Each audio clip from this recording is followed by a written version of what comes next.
Good morning, students. This is part 2, lesson number 2 in history from gathering to change his lifestyle. And so, in order to perform agriculture, it was inevitable to the man to stay for a long time at a particular place. That agriculture requires a different activities to be performed in time.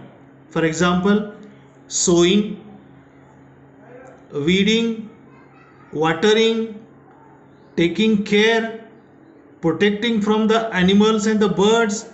So all these activities man cannot do by a nomadic life, as the man has to be there permanently as long as he harvests the crop.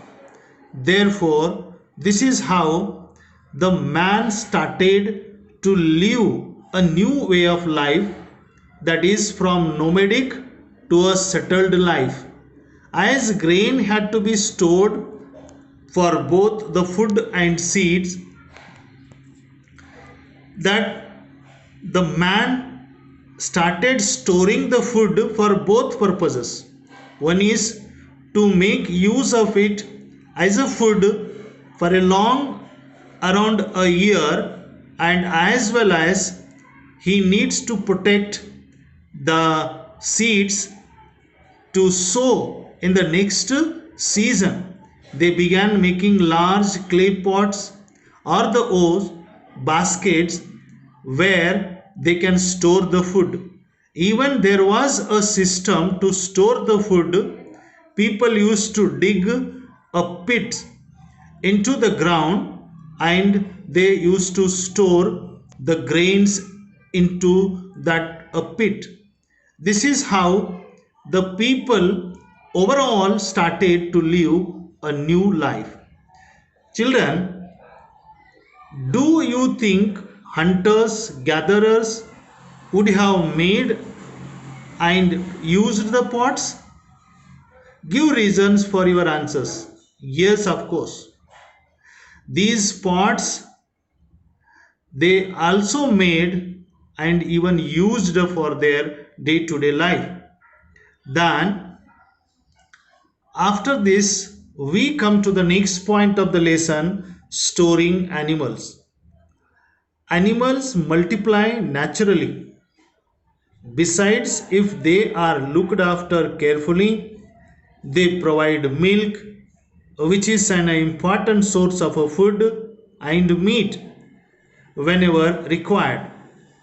Children, in what sense the animals are referred as a storing food or the stores of the food? Can you make a guess of this? Yes, there is a meaning behind is, for example, the domesticated animal as a cow or buffaloes or maybe any other animals in different part of the country which are used to domesticate. These animals are really, they are the stores of food, or they are the storing animals. In what way? Let us analyze this point in brief. Take for example a buffalo. Buffalo gives you the milk on daily basis, twice in a day, in the morning and evening. That too you can have this milk as an important source of the food, there is no doubt. And for a long time, many years as you want, and after that whenever you required, you can even obtain a meat from that animal. In other words, we say the animals that are reared can be used as a store of food, and even the meat as and when you are required. This is what how the storing animals they are known as. Then there is one more question. Apart from the food, what are the other things that could have been obtained from the animals? Okay, now try to understand the answer of this question. Apart from the food, like the milk and the meat, is there any other way we can make use of these animals? Yes, of course. Other than the milk and the meat, even the animals are used for other various purposes. For example, the hairs of the animals are used as a woolen, like the sheep. The hairs of the sheep is an important source of the wool. Particularly in the cold areas, people make use of the hot clothes. Then it provides the wool in a larger scale. Then we come to the next product other than the milk and the meat, that is the skin. The skin of an animal is also of very much useful, that can be used for various purposes to make the different things out of the skin. After that, we come to the other product of the animal is bones. Bones are also used for various purposes to make different things. For example, elephant.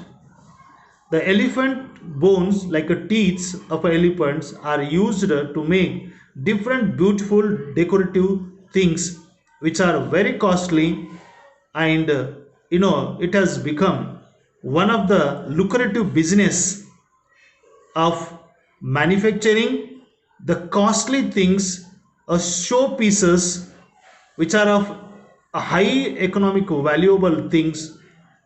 In this way, all the animal bones are used for one or other purposes.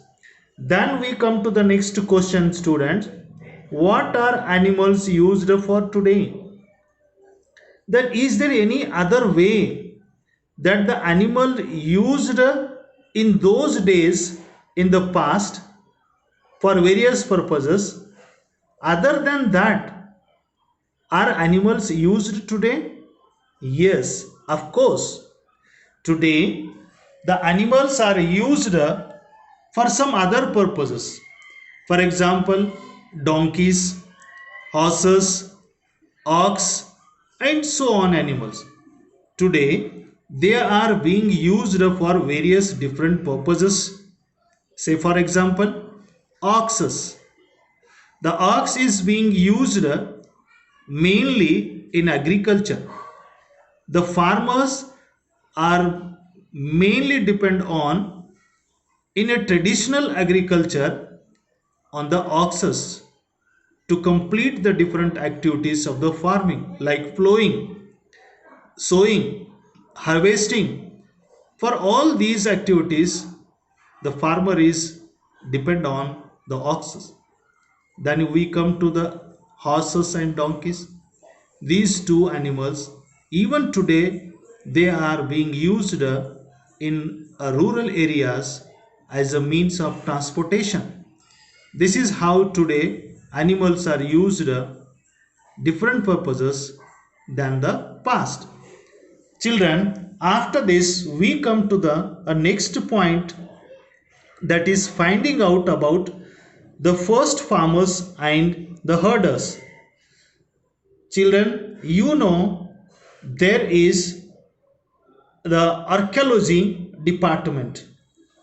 The archaeology department help us to know about these facts.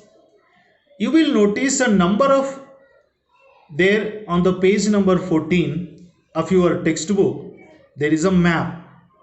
So on that map, to the northwest, north and the southern part of a country, we find there are many sites where the archaeologists have found the different evidences of early farmers and herders.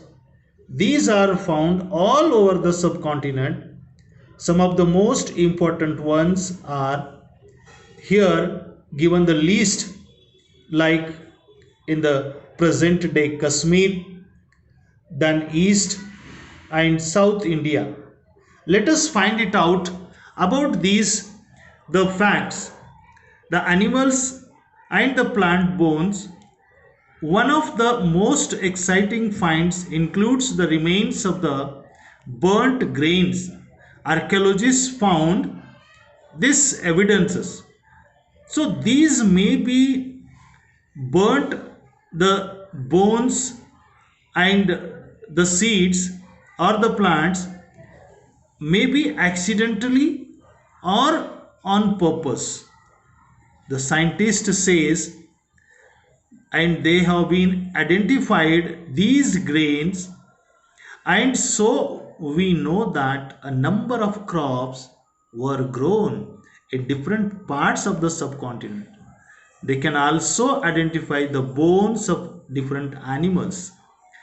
So that if we check it out, the different parts of the country, different sites have been found out by the archaeologist. So grains and the bones, for example, wheat, barley, sheep, goat, cattle, these are found in the Mehergarh, which is in a present day in Pakistan. Then rice, fragmentary animal bones, these are found in the sites Koldiwa in a present day. It is situated in Uttar Pradesh.